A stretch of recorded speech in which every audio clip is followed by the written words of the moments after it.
Cooking for little ones. Cooking for toddlers and growing children presents some unique challenges along the way. While you want to provide them with those ever so important nutrients, it is often difficult to get them to eat those foods that are best for their growing bodies.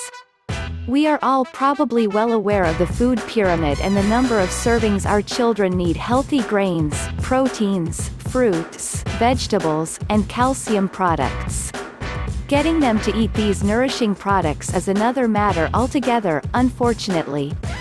The good news when cooking for children is that you do not necessarily need to incorporate all the important nutrients into dinner food. The truth of the matter is that raw cucumbers, which are thinly sliced and sprinkled with salt, make a much healthier snack than potato chips, and many little ones love this for a snack. You get a vegetable in their system and they are getting a treat at snack time. The same holds true for melon and cantaloupes. These make excellent snacks and are a much-needed fruit in these important diets for little ones. When it comes to cooking for little ones, however, man, woman, and child cannot live on macaroni and cheese alone. It's been tried and tested and failed miserably.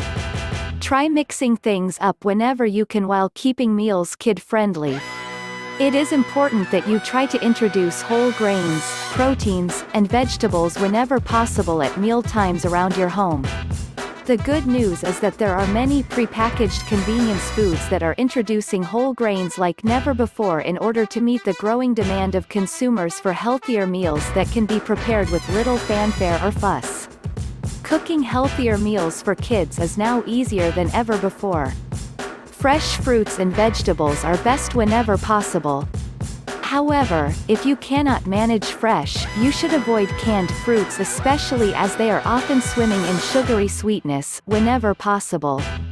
Frozen is far preferable to canned when it comes to both fruit and vegetables, as there are often fewer additives.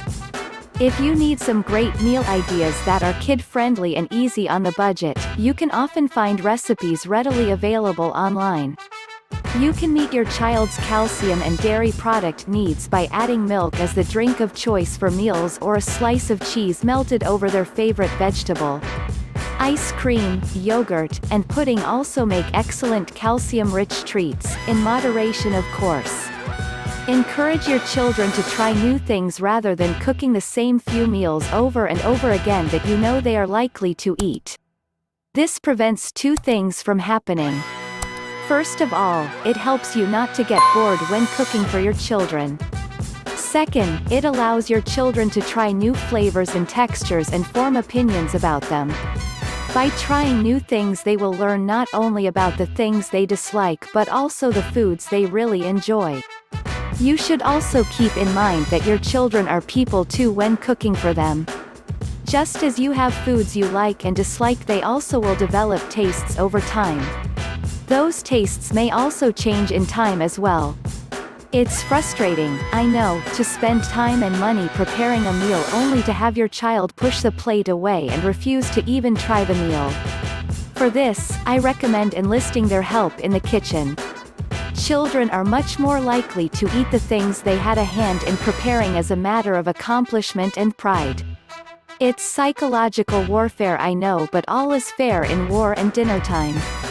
Perhaps the greatest gift you can give yourself, much greater than the help in the kitchen, by forcing your little ones to help prepare dinner, is that they will learn to better appreciate your culinary efforts and eat peacefully rather than sullenly.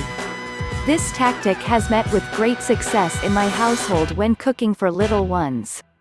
I hope you will enjoy the same degree of success as well.